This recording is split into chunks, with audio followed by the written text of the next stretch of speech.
성령의 생각을 하는 사람. 로마서 8장 5절에서 11절 말씀입니다.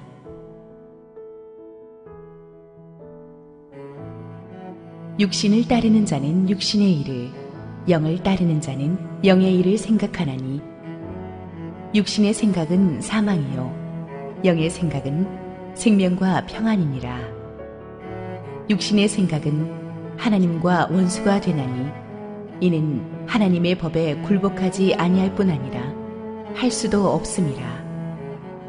육신에 있는 자들은 하나님을 기쁘시게 할 수 없느니라. 만일 너희 속에 하나님의 영이 거하시면 너희가 육신에 있지 아니하고 영에 있나니 누구든지 그리스도의 영이 없으면 그리스도의 사람이 아니라. 또 그리스도께서 너희 안에 계시면 몸은 죄로 말미암아 죽은 것이나 영은 의로 말미암아 살아있는 것이니라. 예수를 죽은 자 가운데서 살리신 이의 영이 너희 안에 거하시면 그리스도 예수를 죽은 자 가운데서 살리신 이가 너희 안에 거하시는 그의 영으로 말미암아 너희 죽을 몸도 살리시리라. 할렐루야. 우리 하나님께 영광의 찬송을 돌려드리겠습니다. 함께 기도하시고 하나님 말씀 보겠습니다. 보배로우신 주님, 부족한 죄인이 주님의 말씀 들고 이 자리에 섰사오니 저를 온전히 하나님의 은혜 뒤에 감추시고 오직 하나님의 은혜의 말씀만을 정확하게 우리 사랑하는 성도들 가슴에 전달하여 주시옵소서. 예수님의 이름으로 기도했습니다. 아멘. 오늘은 승리하는 인생 시리즈 네 번째 주제, 성령의 생각을 하는 사람을 다루도록 하겠습니다. 지난주에 우리는 우리의 마음을 그리스도의 평강이 다스리게 해야 한다는 것을 배웠습니다. 그런데 이 마음과 생각이 서로 아주 긴밀하게 연결되어 있거든요. 좋지 않은 생각을 하면 반드시 좋지 않은 감정을 갖게 되어 있습니다. 그래서 그리스도의 평강이 우리의 마음과 생각을 함께 다스려 주셔야만 합니다. 빌립보서 4장 6절 7절, 아무것도 염려하지 말고 다만 모든 일에 기도와 간구로 너희 구할 것을 감사함으로 하나님께 아뢰라. 그리하면 모든 지각에 뛰어난 하나님의 평강이 그리스도 예수 안에서 너의 마음과 생각을 지키시리라. 여기서 지킨다는 말은 군사 용어입니다. 그것은 우리의 마음과 생각을 호시탐탐 노리는 마귀의 군대가 있다는 얘기죠. 그래서 하나님의 지키심이 없이는 우리의 마음과 생각을 잠시라도 안전하게 만들 수가 없어요. 파스칼은 인간을 생각하는 갈대라고 했습니다. 무엇을 생각하는가가 그 사람의 인생을 결정합니다. 오늘의 본문 로마서 8장 5절 7절을 다시 한번 읽어보시겠습니다. 육신을 따르는 자는 육신의 일을, 영을 따르는 자는 영의 일을 생각하나니 육신의 생각은 사망이요 영의 생각은 생명과 평안이니라. 육신의 생각은 하나님과 원수가 되나니 이는 하나님의 법에 굴복하지 아니할 뿐 아니라 할 수도 없음이라. 육신의 생각은 세상의 생각이죠. 영의 생각은 성령의 생각이죠. 세상의 생각의 핵심에는 내가 있죠. 자기 중심주의적 생각을 하는 사람, 세상의 영이 지배하는 세상적인 생각입니다. 그런 육신의 생각을 계속하고 있으면 내가 사는 것 같아도 사실은 죽어가게 돼요. 영적인 죽음의 그림자가 내 영혼을 서서히 잠식하게 될 것입니다. 그래서 6절 육신의 생각의 결과는 사망이라는 거예요. 삶은 생각의 결과입니다. 허망한 생각은 허망한 인생을 낳습니다.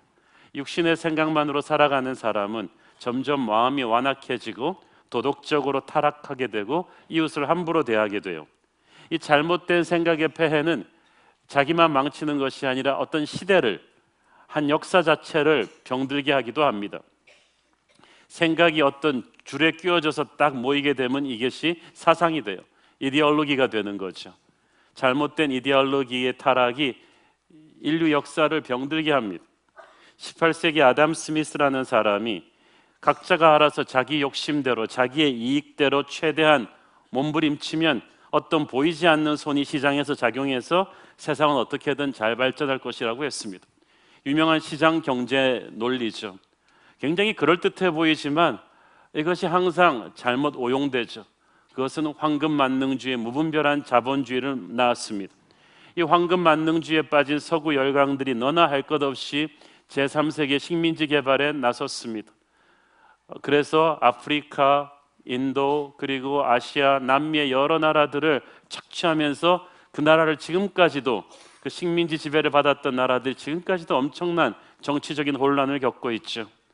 그리고 오늘날의 지구촌의 환경과 생태계에 심각한 파괴가 그 황금만능주의적 무분별한 자본주의로부터 많이 비롯되었습니다. 여기에 대한 반항으로 칼 막스라는 사람이 마르크스주의를 만들었습니다. 세상이 이토록 살기 힘든 것은 가진 자들이 민중을 착취하기 때문이라고 했습니다. 그 가진 자들에게 명분을 주는 것이 기독교 종교라고 그랬어요. 그래서 기독교는 상류층의 인민들을 순종케 하는 아편 같은 것이라고 했습니다. 그러므로 유토피아를 만드는 길은 이 폭력적 프롤레타리아 혁명을 일으켜서 지주계급을 축출하고 기독교를 말살한 뒤에 하나님 없는 인민들의 낙원을 건설하는 것이라고 했습니다. 이것이 바로 마르크스 공산주의 혁명입니다. 이 사상으로 인해서 소련과 중국과 북한과 베트남이 얼마나 많은 피를 흘렸습니까? 우리나라도 동족 상잔의 끔찍한 한국 전쟁을 이 마르크스 사회주의 사상 때문에 겪어야만 했습니다. 사상의 힘이 이토록 무섭습니다. 이 시대를 지배하고 있는 사상의 힘은 포스트 모던주의입니다. 포스트 모던주의의 핵심은 내 감정에 충실하라는 것입니다. 절대적인 선과 악이 없고 내 느낌대로 내 주관적인 판단이 중요하다는 거예요. 그래서 결혼도 직장도 좋으면 시작하고 실증나면 그냥 그만둬 버립니다. 절대적인 선과 악의 가치가 없으니까 아무도 책임지지 않습니다. 미국은 이것을 조금 더 미화시켜서 긍정주의적 사고방식, 네 안에 신이 있다, 너희 안에 있는 신적 잠재력을 개발하라는 자기 개발의 그 사상을 불붙이기 시작했습니다. 이렇게 만들어 놓은 이 서구 문명이 얼마나 오늘날 정신적으로 피폐해 있습니까? 이 사상들의 원산지인 서구 유럽과 미국이 한때 기독교 국가였다는 사실이 우리를 슬프게 합니다. 아버지의 사랑과 축복을 그토록 많이 받은 아들이 아버지의 사랑을 팽개치고 도망쳐버린 탕자가 되었듯이 이 서구 유럽과 미국이 그렇게 됐어요. 로마서 1장 21절 22절 하나님을 알되 하나님을 영화롭게도 아니하며 감사하지도 아니하고 오히려 그 생각이 허망하여지며 미련한 마음이 어두워졌나니 스스로 지혜 있다 하나 어리석게 되었다. 이게 한때 하나님을 알았던 서구 유럽 문명의 정신적인 타락입니다. 그래서 서구 유럽의 교회들은 이미 텅텅 비어버렸고 미국의 기독교도 계속해서 침몰해 가고 있어요. 왜 제가 이 말씀을 드리냐 하면은 현대화라는 것이 서구화이고 우리의 아이들이 우리 한국의 근대화를 주도한 이 세대가 30년 동안 주로 유럽이나 미국의 명문대에 가서 유학하고 돌아왔다는 거예요. 그로 인해서 좋은 점도 많았지만 이 잘못된 방금 언급해드린 인본주의, 세속주의 사상에 많은 영향을 받았습니다. 그래서 제가 아는 한 기독교 집안에서도 미국의 동부의 유명한 여자 명문대 아이를 유학 보냈더니 애가 레즈비안이 돼서 돌아왔어요. 여러분 그런 거예요. 아이들에게 하나님을 믿는 확실한 신앙을 심어주지 않고 이 세속주의 엘리트 문명에 그대로 노출시키면 아이들은 똑똑해진 악마가 될 것입니다. 생각이 그토록 무서워요. 사상의 힘이 그토록 무서워요. 생각은 행동을 낳고 행동은 습관을 만들고 습관은 인격을 만들고 인격은 운명을 만듭니다. 이를 너무나 잘 아는 사탄이 태초부터 인간의 생각을 집중적인 타겟으로 오염시켜 왔어요. 하나님이 정말 이 선악과를 먹지 말라 하시더냐. 그 의심의 말 한마디가 인간의 지성을, 생각을 병들게 했어요.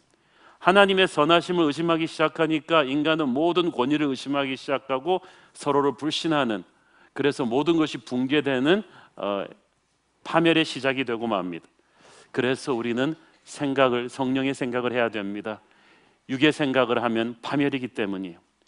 영을 따르는 자는 영의 일을 생각합니다. 성령을 생각합니다. 성령이 원하시는 생각을 합니다. 영의 생각은 생명과 평안이라고 했어요. 성령의 생각을 해야 여러분의 인생에 거룩한 생명력이 일어날 것입니다. 그리고 평안함이 올 거예요. 성령의 생각의 시작은 예수님을 생각하는 것입니다. 히브리서 3장 1절 그러므로 함께 하늘의 도우심을 받은 거룩한 형제들아 우리가 믿는 도리의 사도이시며 대제사장이신 예수를 깊이 생각하라. 여기서 깊이 생각하라는 말은 원어적인 의미는 생각하고 또 생각해서 완전히 네 생각이 구체적인 행동으로 바뀔 때까지 생각하라는 거예요. 생각은 우리 영혼에 찍는 큰 바위 얼굴입니다. 집중적으로 그걸 생각하고 또 생각하면 우리가 닮아가게 되어 있어요. 돈을 항상 돈만 생각하는 사람은 얼굴이 500원짜리 동전 비슷하게 변해가게 되어 있고, 아이돌 스타를 몇 년 동안에 쫓아다니는 팬들 보면은 그 외모와 목소리까지 비슷해져 가는 걸 볼 수가 있어요. 콩 심은 데 콩나고 팥 심은 데 팥 났다고 생각하는 대로 닮아가요. 그래서 우리의 생각의 입구에 파수꾼을 세워야 돼요. 생각은 항상 어떤 것들이 새로 들어오면서 형성되는 거거든요. 수많은 것들이 우리의 눈과 귀를 통해서 들어오는데 이때 더럽고 악하고 추한 것들이 걸러져 나가도록 우리는 성령의 이 필터 장치를 딱 달아야 되는 거예요. 우리가 막을 수는 없지만 필터 시킬 수는 있어요. 너무 선정적이고 폭력적인 TV나 영화를 보지 말아야 합니다. 경건치 않은 사상이 담긴 책이나 잡지들을 읽을 때 기도하고 읽어야 돼요. 남을 험담하거나 불평하는 대화를 오래 나누게 하는 사람들과 관계를 멀리 하셔야 돼요. 그래서 생각을 필터 시켜야만 합니다. 제가 어렸을 때 아주 감동 깊게 어떤 주일학교 선생님이 가르치는 걸 보고 봤던 주일학교 찬양이 이런 게 있어요.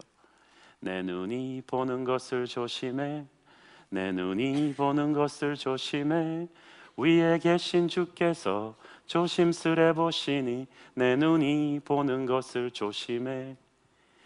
그 다음에 2절은 내 귀가 듣는 것을 조심해. 저는 이걸로 10절까지 갈 수 있어요. 내 발이 가는 곳을 조심해, 내 손이 하는 일을 조심해. 이 모든 것이 생각의 인풋을 필터시키라는 거예요. 마귀가 온갖 더러운 것들을 우리의 생각 속으로 침투시키려고 얼마나 애를 씁니까? 그래서 우리는 이에 단호히 맞서서 생각의 파수꾼을 세워놔야 되는 거예요. 바울은 고린도후서 10장 5절에서 모든 생각을 사로잡아 그리스도에게 복종케 하라고 했어요. 밀려드는 수많은 세상의 생각들을 성령의 능력으로, 말씀으로, 기도로 필터시키라는 거예요. 제가 미국에서 학부 때 다닌 대학은 60, 70년대 미국 히피 운동의 원산지였습니다. 그 대학 전체 인문학부 교수들이 반정부, 반기독교, 사회주의 사상이 아주 심각한 사람들이었어요. 동성애에 대해서도 굉장히 관대하고 합리적이라는 그런 걸 우리한테 가르쳤어요. 저는 특히 서구 역사 정치를 전공했는데 날마다 우리 교수들이 우리에게 읽히는 책이 그런 것들이었어요. 그래서 저는 정신을 바짝 차리고 고등학교 때부터 하던 큐티 생활을 더 열심히 했어요. 대학에서 매일 아침 말씀과 기도를 1시간씩 하고 하루 공부를 시작했고, 밤에 자기 전에 어떤 일이 있어도 1시간씩 성경을 읽고 기도하고 잠자리에 들었습니다. 그랬기 때문에 제가 돌이켜 생각해 보니까 그 사상을 분석을 했지만 그 사상에 물들지 않았던 것 같아요. 여러분이 세상 속에 살면서 세상의 생각들이 밀려드는 것을 막을 수는 없겠으나 말씀과 기도로 생각의 틀을 제대로 만들면, 이 여과 장치를 제대로 달면 우리는 세상을 이길 수 있을 거예요. 여러분의 자녀들을 유학 보낼 때 그래서 이 생각의 틀을, 거룩한 생각의 틀을 만들어서 보내야 돼요. 말씀과 기도로 하나님을 예배하는 훈련을 만들어서 보내면 이 아이가 그 학문 속에서도 흔들리지 않을 거예요. 다니엘이 하루에 3번 기도하는 사람이니까 바벨론의 학문을 배웠지만 그 학문의 타락 때문에 이 사람이 흔들리지 않았던 거예요. 예수님에 대한 이 생각의 힘, 묵상의 힘이 약하면 세상의 생각의 매력을 이길 수가 없어요. 그 힘을 버텨낼 수가 없어요. 그래서 우리는 기도를 통해서, 말씀을 통해서 거룩한 생각의 힘을 길러야 되는 거예요. 생각의 틀을 건강하게 해놔야 되는 거예요. 그래야 우리가 세상을 압도할 수가 있어요. 특별히 우리가 고난을 지날 때 더욱 예수님에 대한 생각을 해야 합니다. 어떤 사람은 나 이렇게 힘든데 예배 드릴 여유가 있느냐고 합니다. 힘드니까 예배하셔야죠. 문제를 문제화시키지 말고 조금 떨어져서 이때 예수를 깊이 생각해야 합니다. 영어 성경에 보니까 Fix your thoughts on Jesus. 아예 예수님한테 생각을 붙들어 놓고 살아라고 합니다. 여러분 정말 힘드세요? 지금 정말 예수님을 생각할 때입니다. 아주 그냥 기도에 깊이 들어가는 때예요. 이것이 바로 주님이 원하시는 고난 돌파 방법이에요. 예수를 깊이 생각하라는 이 히브리서 말씀을 받는 수신인인 이 초대교인들은 지금 어떤 상황입니까?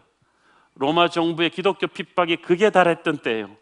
기독교인이기 때문에 잡혀가서 짐승의 밥이 되고 톱으로 켜서 죽임당하고 부모 형제를 잃는 시련 속에서 교회의 내부 분열도 일어나는 이 고통 속에서 주님은 십자가를 깊이 묵상하라고 하셨어요. 예수님을 깊이 묵상하라고 하셨어요. 마음이 괴롭고 외로울 때 주님 예수님을 깊이 묵상하라고 하셨어요. 여러분 희한하죠? 별은 낮에도 있는데 밤에 빛나요. 우리 주님은 항상 내 곁에 계신데 내 인생이 고난 속에 있을 때 빛나십니다. 그러므로 고난 속에 있을 때는 기도할 때예요. 예수님을 깊이 바라볼 때예요. 같은 고난이라도 어떻게 해석하는가에 따라서 완전히 달라지거든요. 예수님을 깊이 생각하면서 고난을 당하면요, 이 고난 속에 숨겨있는 하나님의 변장된 축복이 보여요. 이사야서 55장 8절 9절, 이는 내 생각이 너희의 생각과 다르며 내 길은 너희의 길과 다름이니라. 여호와의 말씀이니라. 이는 하늘이 땅보다 높음같이 내 길은 너희의 길보다 높으며 내 생각은 너희의 생각보다 높음이니라. 아멘. 우리가 어렵다고 하는 게 우리 수준으로 보니까 어려운 거야. 바둑 초보가 볼 때는 너무나 난해하고 힘든 문제인데 바둑 프로 구단이 보면은 초보가 보지 못하는 돌파구가 수십 개가 보이는 거예요. 우리는 길이 없다고 말하지만 우리 수준에서 길이 안 보이는 거지 하나님 수준에서 길이 없는 건 아닙니다. 하나님은 우리가 모르는 수를 굉장히 많이 갖고 계세요. 얼마나 하나님의 수가 많으냐 하면 시편 139편 17절, 하나님이여 주의 생각이 내게 어찌 그리 보배로우신지요 그 수가 어찌 그리 많은지요. 하나님은 수가 많아요. 내가 모르는 절묘한 수가 많아요. 그러니까 내 수준에서 하나님한테 걱정해 드리지 마세요. 하나님 바쁘실 텐데 이거 어떻게 푸시겠어요? 라고 생각하지 말라는 거예요. 하나님의 그 거대한 엄청난 절묘한 수를 생각하게 되면 우리는 거기에 압도당하게 될 거예요. 그러므로 우리가 보지 못하는 수를 하나님이 갖고 계심을 우리는 믿어 의심치 않아야 합니다. 이것이 성령의 생각이에요. 성령의 생각을 하는 사람은 하나님을 하나님 수준으로 인정을 해요. 그래서 인생이 자기가 원하는 대로 풀리지 않아도 결코 낙담하거나 좌절하지 않아요. 그리고 단언컨대 인생은 우리가 원하는 대로 풀리지 않을 거예요. 우리가 꼭 가고 싶었던 대학에 떨어질 수도 있고 들어가고 싶던 기업이 못 들어갈 수도 있고 평생 같이 가고자 했던 사람이 배신하고 떠날 수도 있어요. 그 당시는 끔찍한 일이에요. 원하지 않았던 일이고 하늘이 원망스러운 일인데 세월이 지난 후에 그것이 하나님의 놀라운 축복이었다는 걸 깨닫게 돼요. 하나님이 내가 알지 못하는 축복을 더하기 위해서 내가 지금 아끼는 어떤 걸 빼셨다는 걸 나중에 알게 될 것입니다. 그래서 성령의 생각을 하는 사람은 자신의 과거를 해석할 때도 원망하고 후회하면서 그렇게 땅을 치며 통곡하며 보지 않아요. 내가 실수했고 실패했지만 나의 실수와 아픔까지도 우리 주님께서 절묘한 하늘의 수로 바꾸실 것을 우리는 믿는 거예요.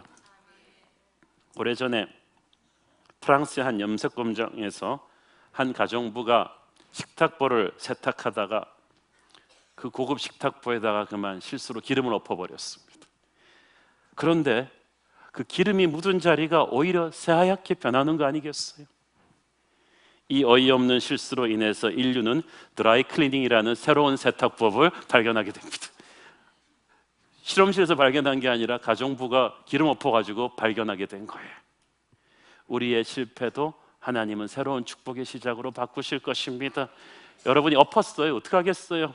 내가 열심히 살았지만 엎어버리는 때가 있어요. 망치는 때가 있어요. 내가 원했던 문이 열리지 않아서 할 수 없이 다른 문을 열고 들어가야 되는 때가 있어요. 그런데 들어가 보니까 더 좋은 문이, 오히려 지난번에 들어간 그 문으로 갔으면 큰일 날 뻔했다는 그런 일을 하나님이 보여주십니다. 하나님은 실수가 없으십니다. 그것을 믿는 것이 성령의 생각입니다. 이 예수님의 눈으로 인생을 보고 자기 자신을 봐야 돼요. 로마서 12장 3절, 내게 주신 은혜로 말미암아 너희 각 사람에게 말하노니 마땅히 생각할 그 이상의 생각을 품지 말고 오직 하나님께서 각 사람에게 나누어 주신 믿음의 분량대로 지혜롭게 생각하라. 이 원문에 보면 자신에 관해서 마땅히 생각할 그 이상의 생각을 품지 말라는 것입니다. 네 자신에 대해서 오버해서 생각하지 말라는 거예요. 자신에 대해서 오버해서 생각하기 때문에 상처를 많이 받아요. 자신을 오버해서 생각하는 게 어떤 사람은 위로 오버하는 사람이 있고 밑으로 오버하는 사람이 있어. 위로 오버하는 사람을 자신을 과대평가해요. 지가 제일 잘났어. 어떤 사람은 밑으로 오버합니다. 자기가 제일 못나니. 이걸 열등감이라고 하고 이걸 교만이라고 해요. 그런데 예수님께서는 위로도 밑으로도 오버하지 말고 생각하지 말아야 될 이상을 생각하지 말고 하나님의 눈으로 자기 자신을 건강하게 보라고 합니다. 건강한 생각의 시작은 하나님의 눈으로 자기 자신을 보는 거예요. 그러기 위해서 두 가지 버려야 될 게 있는데 하나는 열등감이고 하나는 교만입니다. 박 대리는 평범한 월급쟁이입니다. 그런데 희한하게도 신발이며 옷을 비롯해서 각종 전자제품은 최신 명품만 사는 거예요. 구입한 명품은 반드시 페이스북, 인스타그램 등에 올려서 자랑질하기를 즐겼습니다. 동료들끼리 밥 먹으러 가도 항상 박 대리는 비싼 집으로 가자고 우기고는 호기롭게 자기가 계산합니다. 그래서 사람들은 다 그가 부잣집 아들인 줄 알았고 그도 그런 척 했습니다. 그러나 그는 알고 보니 지극히 평범한 집 아들이었고 쓰는 돈은 모두 카드빚이었습니다. 이 카드로 저 카드로 돌려막고 하다가 마침내 신용불량자가 되었고 직장도 잃었어요. 알고 보니 그는 아주 열등감이 심한 사람이었습니다. 소위 품위 유지비는 이 박 대리의 열등감을 숨기는 데 소용된 비용이었죠. 명품을 걸치지 않고서는 결코 부끄러운 자기 자신을 남 앞에 내놓을 수 없었던 거예요. 열등감이 심한 사람은 자기 과시가 심합니다. 일부러 있는 척 강한 척 하는 것입니다. 서울은 뛰어난 사람들이 한꺼번에 굉장히 많이 모여 사는 대도시입니다. 그래서 사람들이 항상 자신의 외모, 학벌, 재산, 인맥, 능력 등을 남과 비교하고 비교당하면서 살아요. 그래서 서울 사람들이 상대적인 열등감이 제일 많다는 거예요. 자신이 남보다 가진 것이 조금 없다고 생각하니까 남들이 자기를 무시할 거라고 생각해서 항상 남의 눈치를 많이 봅니다. 그래서 무심코 던진 한마디에도 상처를 깊이 받아요. 자기한테 던진 말이 아닌데도 그것도 뺏어갖고 자기가 상처를 받아요. 남의 실수도 막 확대 해석해요. 남자친구가 데이트 시간에 늦게 왔어요. 그러면 아, 차가 막혔나 보다 이러면 되잖아요. 내가 없는 집 딸이라고 무시하는 거야. 열등감을 가지고 생각을 하니까 인생이 불행해요. 열등감에 사로잡힌 사람들의 공통점은 이 실패에 대한 두려움 때문에 뭔가 새로운 걸 시도하지를 않으려고 그래요. 이것이 마귀의 전략입니다. 하나님께서 이 사람에게 어떤 사명을 주시고 어떤 일을 하게 맡기시는데 나는 안 될 거야 라는 생각을 계속 주입해가지고 마귀가 동기부여를 갖다 깨버리는 거예요. 그러므로 여러분은 성령의 생각을 해야 합니다. 열등감에 사로잡히면요, 아무리 좋은 대학을 가고 아무리 뭘 이루어도 끊임없이 불행해져요. 그래서 어느 순간에 스톱하고 여러분은 성령의 생각을 해야 합니다. 성령의 생각을 한다는 것은 하나님의 눈으로 자신을 보는 것입니다. 하나님은 우리를 어떻게 보십니까? 에베소서 2장 10절, 우리는 그가 만드신 바라 그리스도 예수 안에서 선한 일을 위하여 지으심을 받은 자니 이 일은 하나님이 전에 예비하사 우리로 그 가운데서 행하게 하려 하심이니라. 우리는 그가 만드신 바라, 이것을 어떤 영어 성경에서는 masterpiece라고 그랬어요. 걸작품이라는 거예요. 이 헬라어 단어에서 영어 단어 poem, 시라는 단어가 나왔어요. 한마디로 우리는 한 폭의 시 같은 하나님의 걸작품이라는 거예요. 하나님은 그 사실을 우리가 믿고 생각에 선포하기를 원하십니다. 하나님은 우리를 각자 독특한 개성을 가진 다른 재능의 열정을 가진 걸작품으로 만드셔서 우리를 통해서 죽어가는 누군가를 살리고 어떤 사람의 꿈을 깨우며 복음을 전하며 살게 만드셨어요. 그러므로 세상이, 사람들이 그 시대의 기준을 가지고 여러분을 뭐라고 평가하든 신경 쓰지 마십시오. 하나님께서 여러분을 보배롭고 존귀하게 여긴다는 사실을 생각 속에 선포하십시오. 그리고 하나님께서 여러분을 통해서 남들과는 다른 어떤 일을 하실 것이라는 것을 믿으셔야만 돼요. 열등감과 함께 여러분 교만을 경계해야 됩니다. 사실 열등감과 교만은 동전의 양면이에요. 내가 남보다 잘났다 하는 생각은 내가 남보다 못하지 않나 하는 두려움에서 오거든요. 그래서 이 열등감 많은 사람, 교만한 사람은 둘 다 자기 과시가 심해요. 그리고 자기 약점을, 남들이 뻔히 보이는 약점을 잘 인정하려고 하지 않아요. 이 사람들은 I'm sorry가 없어요. 미안한 게 없고 사과가 없어요. 남이 자기를 인정해 주지 않으면 막 화를 내요. 그러면서 자기가 남한테 받은 상처만 얘기해요. 자기는 남한테 10배로 상처 줘놓고 그건 모르는 거예요. 교만한 사람은 자기중심적으로 세상을 봐요. 남의 성공을 칭찬해 줄 줄을 몰라요. TV 보면서 자기 친구 성공한 사람 나오면 제 초등학교 때 내 부하였다고 합니다. 굉장히 한심한 사람이죠. 교만한 사람은 반드시 다른 사람들과의 관계에서도 문제 생깁니다. 하나님과의 관계에서도 문제 생겨요. 회개가 제대로 안 되니까 기도가 안 돼요. 성령의 생각은 교만을 버리는 것입니다. 성경은 우리 하나님께서 교만한 자를 낮추시고 겸손한 자를 높이신다고 수없이 많이 이야기합니다. 우리는 겸손하신 주님을 끊임없이 묵상해야 돼요. 우리가 아무리 잘난 척해도 우리는 주님의 은혜 아니었으면 영원한 멸망으로 떨어질 수밖에 없는 죄인이었음을 인정해야만 합니다. 지금도 단 한순간도 주님 붙들어 주시지 않으면 쓰러질 수밖에 없는 존재임을 인정해야만 합니다. 지금 나의 나된 것은 하나님의 은혜고 주변 형제 자매들의 기도와 사랑과 헌신이었음을 인정을 해야 됩니다. 그래야 우리의 생각에 그리스도의 평강이 가득해집니다. 비교의식을 경계하십시오. 열등감 가진 사람이나 교만한 사람 둘 다 공통점은 끊임없이 남과 자기를 비교하며 불안하게 산다는 거예요. 여러분 이 머피의 법칙 아시죠? 항상 내가 한 선택은 잘못된 것 같아. 고속도로 출구에서 내가 선 줄은 항상 느려. 마트에서 계산할 때 내가 선 줄은 왜 항상 느린가? 왜 나는 좀 다른 사람들처럼 민첩하게 빨리 나가는 줄에 서지 못하고 저 어리숙한 계산원이 내 앞에 서 있는 것인가? 왜 우리 애가 하는 과외보다 더 좋은 과외가 있는데 내가 그걸 모르고 있단 말인가? 내가 산 물건이 있는데 어떤 사람이 나보다 더 싸고 더 좋은 물건을 샀는데 난 그걸 몰랐어. 나는 내 돈을 잘 투자하고 있는 것일까? 나는 사람을 잘못 사귄 거 아닌가? 이렇게 결혼 약속 해놨는데 보니까 더 좋은 사람들이 막 옆에 보인단 말이죠. 이거 어떻게 된 거지? 나는 우리 교회보다 더 좋은 교회 있는데 모르고 있는 건 아닌가? 나만 시대에 뒤처져 있는 거 아닌가 하는 생각을 끊임없이 해요. MIT의 셰리 터클 교수라는 사람이 이 증상에 이름을 붙였습니다. FOMO예요. Fear of missing out. 내가 좋은 기회를 어쩐지 놓치고 있다는 두려움이에요. 이 FOMO를 불질하는 것이 바로 오늘날의 SNS 자랑질입니다. 자기가 뒤떨어진다는 불안감을 막기 위해서 오히려 막 오버해서 막 올리는 거예요. 그러면 딴 사람들이 또 FOMO에 걸려요. 여러분 그러니까 SNS 보지 마세요. 다 안 좋은 거예요. 하나님은 우리 모두를 다 독특하게 아름답게 만드셨어요. 우리는 다른 것뿐이지 더 못하지 않아요. 다른 것뿐이지 더 잘나지도 않아요. 그래서 나와 다른 재능과 열정과 사명을 주신 이웃을 꼭 나를 비교하지 마세요. 돌고래가 독수리를 보면서 왜 나는 못 날까? 독수리가 돌고래를 보면서 왜 나는 수영을 못할까? 이러면 안 되는 거예요. 하나님은 독수리에게 수영시키지 않고 돌고래에게 하늘을 날게 하지 않습니다. 그러므로 우리는 있는 그대로 자기 자신을 그대로 받아들여야 돼요. 나는 걸작품이다. 나는 비교할 수 없는 걸작품이다.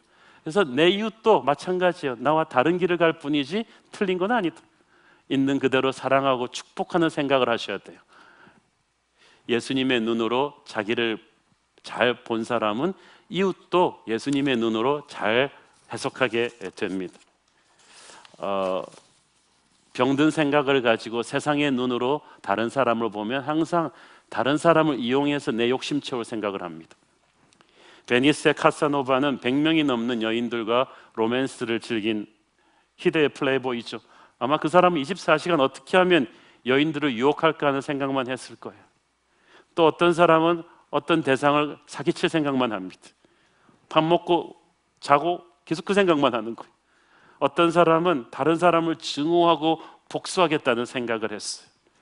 제가 말씀드렸죠. 제가 어떤 분이 김일성을 증오하면서 평생을 살았어요. 낮이나 밤이나 김일성을 증오하게 살았는데 어느 날 김일성이 죽었다는 뉴스가 나왔어요. 동네 사람 다 불러놓고 잔치를 했는데 며칠 있다 그게 오보라는 게 나왔어요. 이분이 또 그냥 화병이 걸렸어요. 여러분, 어떤 대상을 미워하면서 생각을 하면서 살면 인생이 불행해지는 거예요. 예수님께서는 우리가 형제를 보고 미움을 품으면 이미 살인한 거라고 했어요. 여인을 보고 음욕을 품으면 이미 마음으로 간음한 거라고 했어요. 예수님께서는 우리가 마음의 이웃을 향해서 악한 생각을 품는 그 순간부터 그 생각을 끊기를 원하시는 거예요. 여러분, 예수님의 눈으로 사람을 생각하면 인간을 사랑할 수 있어요. 인간을 믿어서는 안 되지만 인간을 사랑할 수는 있어요. 사랑했다가 그 사람이 나를 배신하면, 그 사람이 나를 이용하면 어떡하지? 그건 하나님이 알아서 하실 거예요. 그렇지만 상처받았다고 해서 여러분 구데기 무서워서 장 못 담그겠습니까? 그래서 사람들과 관계를 끊을 거예요? 상처받았지만 용서하고 또 우리는 또 사랑하는 거예요. 그렇게 생각하셔야 돼요. 우리는 사람을 긍정적으로 보고 사랑해야 되고요. 그리고 사람을 미래지향적으로 봐야 돼요.